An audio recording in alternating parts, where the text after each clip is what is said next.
This is Orioles preview. Orioles continue their series with the Cleveland Indians tonight. Pre-game coverage at 6 o'clock for the 6:30 start.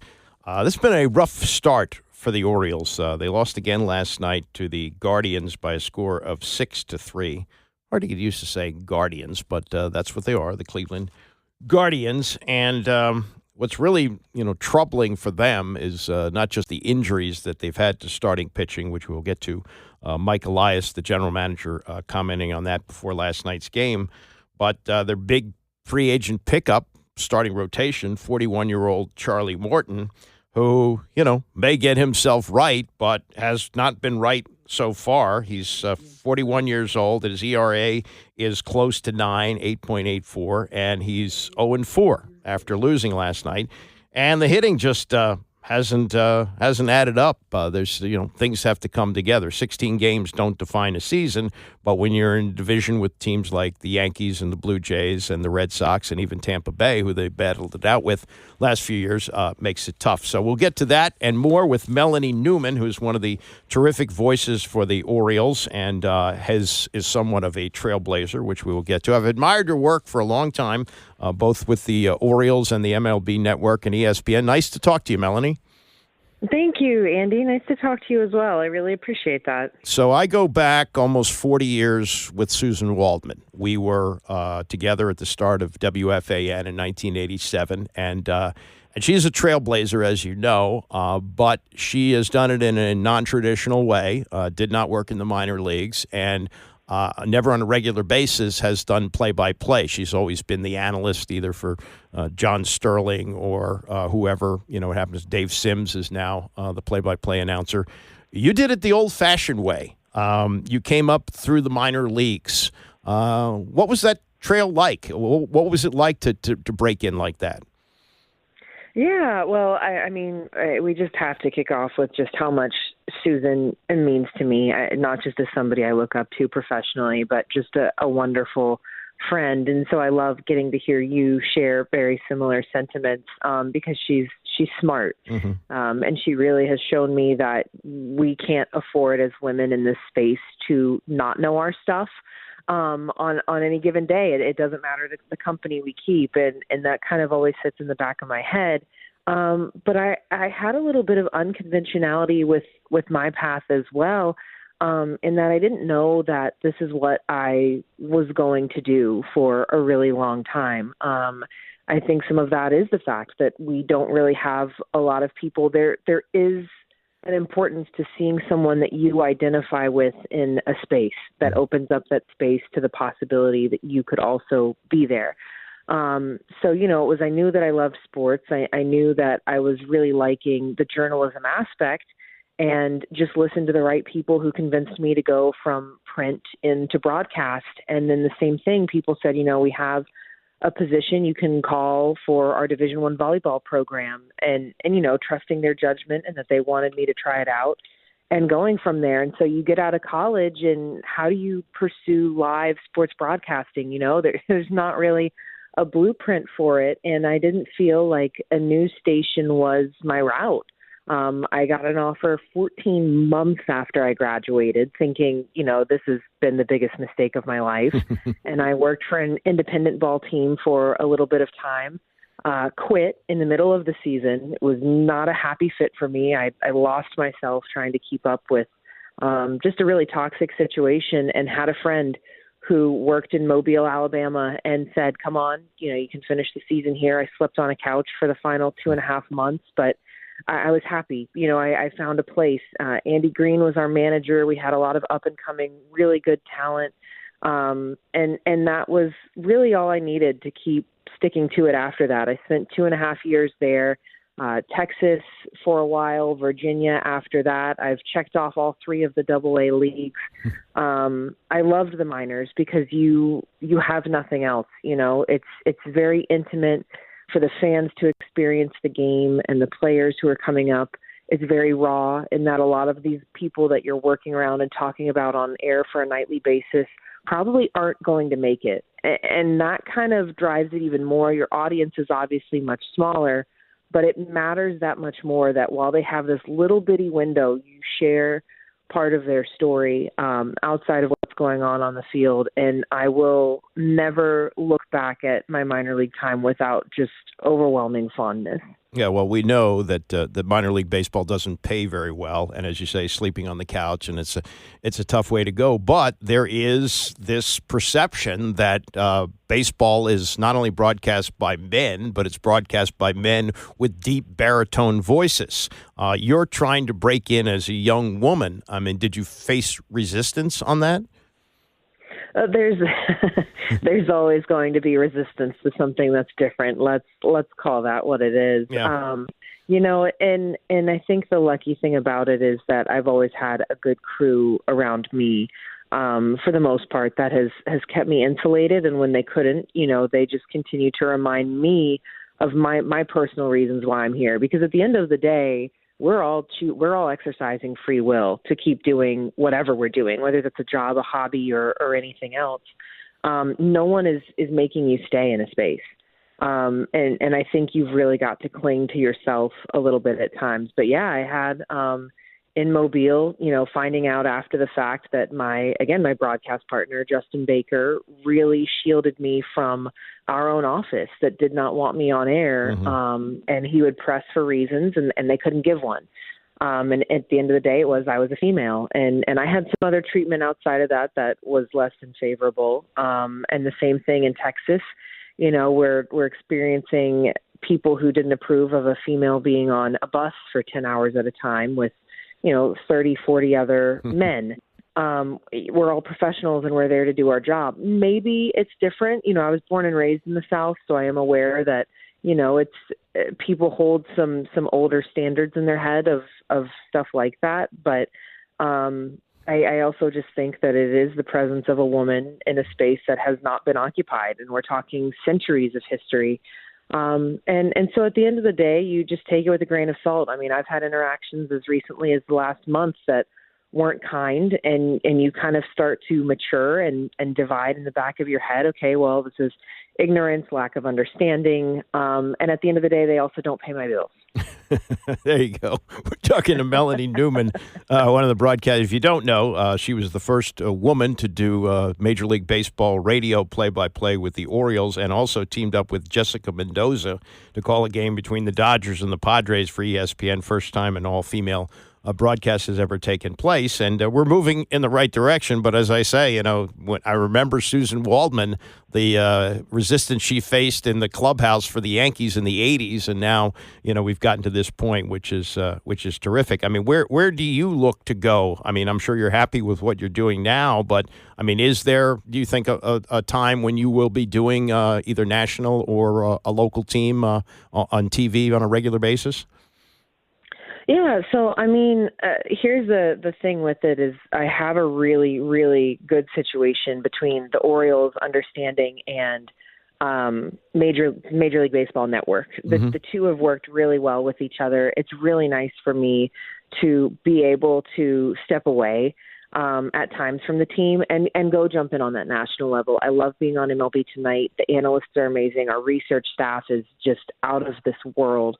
And it's fun. It doesn't feel like a job, but I also have never known anything other than the day-to-day grind of being with a team. Mm-hmm. And so that comfort level, even though, you get a little jet lagged, you get a little tired at times, but I love that. So this is kind of a sweet spot right now. I had the inaugural Apple broadcasts when it was kind of, let's throw stuff at a wall and see what works. And it's tough to be the experiment. But I learned so much that year of just having weekly national games to call that I feel much more prepared for it this time around. So we'll see what comes up. I know that I'm happy where my feet are, and we are continuing to expand as well our coverage of Major League Baseball for the BBC in the UK. And they have been a delight. The different way that we get to bring fans overseas the game. And so that's been another great side project to pursue. Okay, let's talk about the Orioles, and they are struggling, and it's not hard to see why. Most of their pitchers seem to be on the injured list right now. What do you make of their start so far, and the fact that hitting has been a problem, and especially starting pitching as it was again last night. It's crazy because this is why we always say that spring training is not real games. We saw these guys show up and they looked ready, and a lot of them hadn't taken time off. They were game shape, and you're feeling good about it and acknowledging the fact that they lost pretty much their entire rotation last season, and things just never really got back to where they should have been. And so you go out and you get the Morton and the Gibson and these older guys and basically see what you can make work. But this is what I broke down with Jim Palmer last night, is the fact that all of these ingredients are there and the recipe still comes out bad every night. And you cannot figure out what it is because everything that's going in is really good. But even Morton, who does get misses, who does generate pretty quick contact, he didn't have a whiff on anything except for his changeup and his sinker. And even then, his changeup was 2 of 9. Those are not Morton numbers, but that also means that the deception isn't there. They're not taking a single pitch out of context, which is what, he'd obviously want to do. And you see that across the board with some other guys as well. Dean Kramer's had good stuff, but then the defense absolutely betrayed him and, gave up easy outs and turned them into hits that turned into more runs. That runs up his number. And so you get these head-scratching situations where you just, it's like, is the team need a Jobu right now? What's the jinx on the field? And likewise with the at-bats that we're seeing, on the other side of things, either getting a little uncomfortable, getting out of their zone, letting pitchers expand upon them. I mean, Cade Smith did whatever he wanted with his four-seam fastball last night.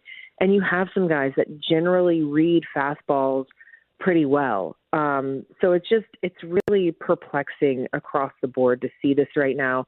And that there's some new additions. You get guys like Gary Sanchez and Ramon Laureano. You don't have Freddie Gonzalez anymore, which to me, that's one that you might want to underscore a little more than what's even being discussed when you look at, the body of work that Freddie brings to anybody that he's a part of. This is Robinson Chirino's first time, so he's on a learning curve as well. It's not Orioles baseball, and I know that they're very aware of that, and they've discussed that, but the question is, where do you get it to stop? You had hoped that the last couple of days they had a few off between rain and scheduled days, that maybe that would be this big reset that these guys needed, and you come out last night and you just get caught flat-footed again. Yeah. Big picture, people look at the last 2 seasons and they go, okay, very good. Playoffs, building. Oh, new owner, lots of money, and lots of prospects built up in the farm system. Let's go. Let's get some veterans. Let's spend some money. And it really hasn't happened. What do you say to fans who would look at that impatiently? Baseball is like life, It's there with us every day, but just as much as we can be driving down the road and we get a flat out of nowhere and we want to cuss at the sky, baseball can kind of do the same thing. And I think you have to appreciate the ugliness of it sometimes, to really, you ride it out, you die with it. It's a very finicky beast. And, we've seen this before. Like, this is one of their toughest starts that they've had since arguably you go back to 2022 when we were first starting to see these crack of prospects coming up. And I think there is a point to fans, asking for accountability, asking for different things to be done, but also with respect that it's such a nuanced, complicated, more intricate game than really anybody would ever have the time to fully write out and explain and make it succinct enough to digest.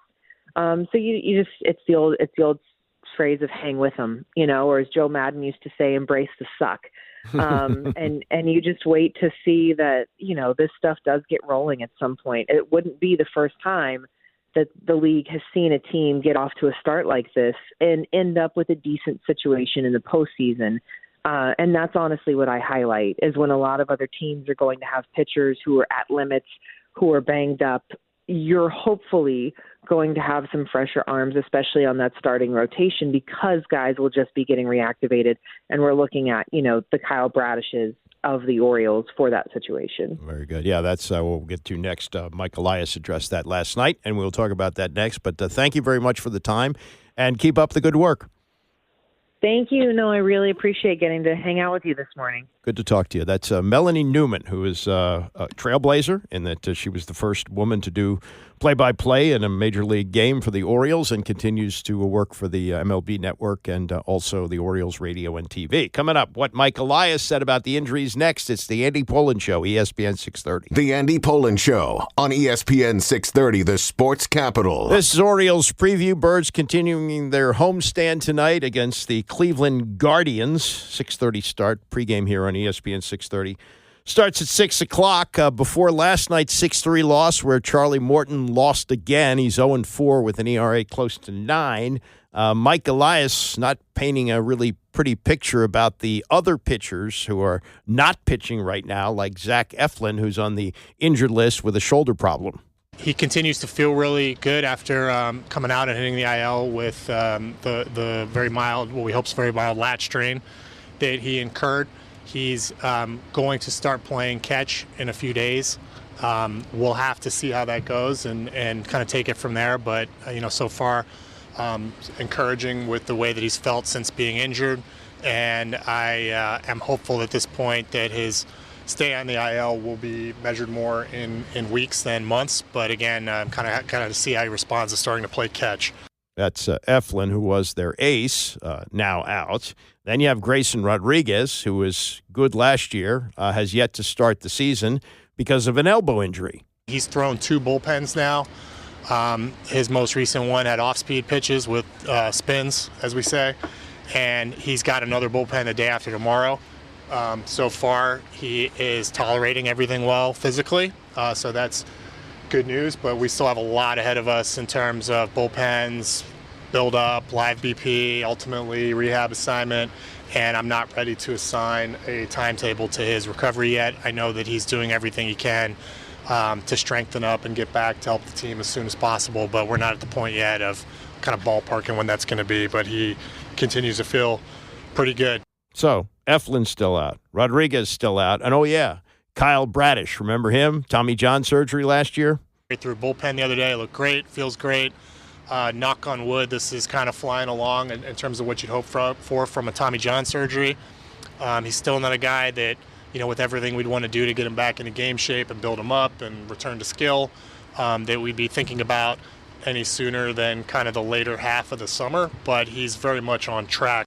So, best case scenario, all 3 of those guys are pitching somewhere in the second half of the season, and maybe they can stay alive to that point where they're still contending for the playoffs, but you never know. And this is Elias on what all those injuries mean right now. Look, I think it's part of baseball. I think it's part of sports right now, and it's certainly not limited to the Orioles. So is it a factor in our slow record to start the year? Yes. Is it an excuse or a totality of the reason? No. And, there are other teams going through it too. So it's just something that we continue to deal with, and we try to amass the most depth that we can. Guys in there said they're not panicking. I mean, do you feel like that's the right way to kind of handle these early season struggles, is to remember that it is still early in the year and maybe not press the panic button this early? I certainly haven't seen any signs of panic, and, we're continuing to retain the same approach on a night-to-night basis. I try not to get too high when things are going great, and try not to, get down when we're losing. And, that's how you have to approach baseball. That said, we've got to stay on top of what we do and look at how we do things and why we do things and where we do things, and try to be in a mode of looking to improve at all times. So we're doing that too, but look, we're in a very competitive division. There's not, despite our record right now, there's not a ton of separation in the division right now. We still got a great chance and a ton of games ahead of us. So we're going to push ahead. We're going to get as healthy as possible. The guys that aren't performing the way they're used to, we're going to get them on track, and we'll see where we're at here a little later in the season. But I'm optimistic. Yeah, even at 6-10, they're only 3.5 games out of first place, and this is, as he says, this is what you have to deal with sometimes in baseball. Obviously we knew Bradish was going to be out, but having Grayson and Eflin on the shelf simultaneously this quickly into the season, at no point were we forecasting that or expecting that. And, that's just the truth. And, we've also had a number of the depth starters go down during spring training or very late into the wintertime. So there's a combination of things that I just think speak to the unpredictable nature of pitching. And, we are doing the best that we can to keep enough quality starting upright to navigate a baseball season. This is not something that we're alone in. And I think there's a lot of teams right now that, contending teams, that don't have 5 of the guys that they envision being part of their starting pitcher depth charts up and running right now for whatever reason. And, I guess, that we count among those teams right now. And, we're doing the best we can. The good news is they're getting healthier, and we expect to see some of these guys back. But, certainly this is, wasn't what we were hoping for this quickly. So the Orioles now 6-10. They play Game 2 of their series against Cleveland tonight. They close it out tomorrow night. That's a night game tomorrow, and then Cincinnati comes in for a weekend series. So you just keep your fingers crossed. Hope you can keep the boat afloat while the pitchers are out and the other injuries that they're going through right now, and maybe things get back on track. But again, 6:30 start tonight, not 7 o'clock. 6:30 pregame here on ESPN. 6:30 gets underway at 6 o'clock. I want to thank Melanie Newman for coming on today, Isaac Harris for running the show, all of you who listened. I will see you back here tomorrow morning at 9 a.m.